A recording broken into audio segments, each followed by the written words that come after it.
بسم اللہ الرحمن الرحیم۔ انسان کا اپنے ماں باپ، اپنی اولاد اور قریبی رشتہ داروں کے علاوہ ایک مستقل واسطہ اور تعلق ہمسایوں اور پڑوسیوں سے بھی ہوتا ہے، اور اس کی خوشگواری اور ناخوشگواری کا زندگی کی چین اور سکون اور اخلاق کے بناؤ بگاڑ پر بہت زیادہ اثر پڑتا ہے۔ رسول اکرم صلی اللہ علیہ وسلم نے اپنی تعلیم اور ہدایت میں ہمسایگی اور پڑوس کے اس تعلق کو بڑی عظمت بخشی ہے، اور اس کے احترام اور رعایت کی بڑی تاکید فرمائی ہے، یہاں تک کہ اس کو جزو ایمان اور جنت میں داخلے کی شرط اور اللہ اور اس کے رسول کی محبت کا معیار قرار دیا ہے۔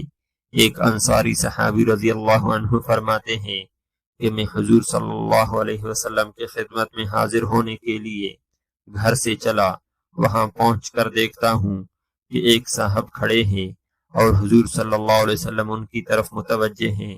میں نے خیال کیا کہ شاید انہیں آپ صلی اللہ علیہ وسلم سے کام ہوگا۔ حضور صلی اللہ علیہ وسلم کھڑے ہیں اور ان سے باتیں ہو رہی ہے بڑی دیر تک، یہاں تک کہ مجھے آپ صلی اللہ علیہ وسلم کے تھک جانے کے خیال نے بے چین کر دیا۔ بہت دیر کے بعد آپ صلی اللہ علیہ وسلم لوٹے اور میرے پاس آئے۔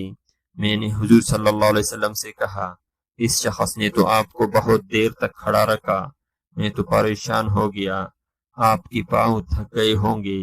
آپ صلی اللہ علیہ وسلم نے فرمایا، اچھا تم نے ان کو دیکھا؟ میں نے کہا ہاں، خوب اچھی طرح دیکھا۔ فرمایا، جانتے ہو وہ کون تھے؟ وہ جبرائیل علیہ السلام تھے، مجھے پڑوسیوں کے حقوق کی تاکید کر رہے تھے، یہاں تک کہ ان کی حقوق بیان کیے کہ مجھے کھٹکا ہوا کہ غالباً آج تو پڑوسی کو وارث ٹھہرا دیں گے۔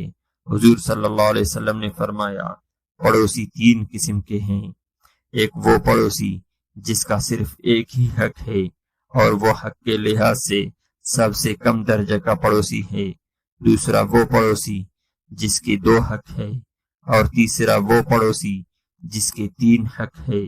ایک حق والا وہ مشرک اور غیر مسلم پڑوسی ہے جس سے کوئی رشتہ داری نہ ہو، صرف اس سے پڑوسی کا حق ہے، اور دو حق والا پڑوسی جو پڑوسی ہونے کے ساتھ ساتھ مسلمان بھی ہو، اور اس کا ایک حق مسلمان ہونے کی وجہ سے ہے اور دوسرا پڑوسی ہونے کی وجہ سے، اور تین حق والا وہ پڑوسی ہے جو پڑوسی بھی ہو، مسلمان بھی ہو اور رشتہ دار بھی ہو، تو اس کا ایک حق مسلمان ہونے کا ہوگا، دوسرا پڑوسی ہونے کا، اور تیسرا حق رشتہ دار ہونے کا ہوگا۔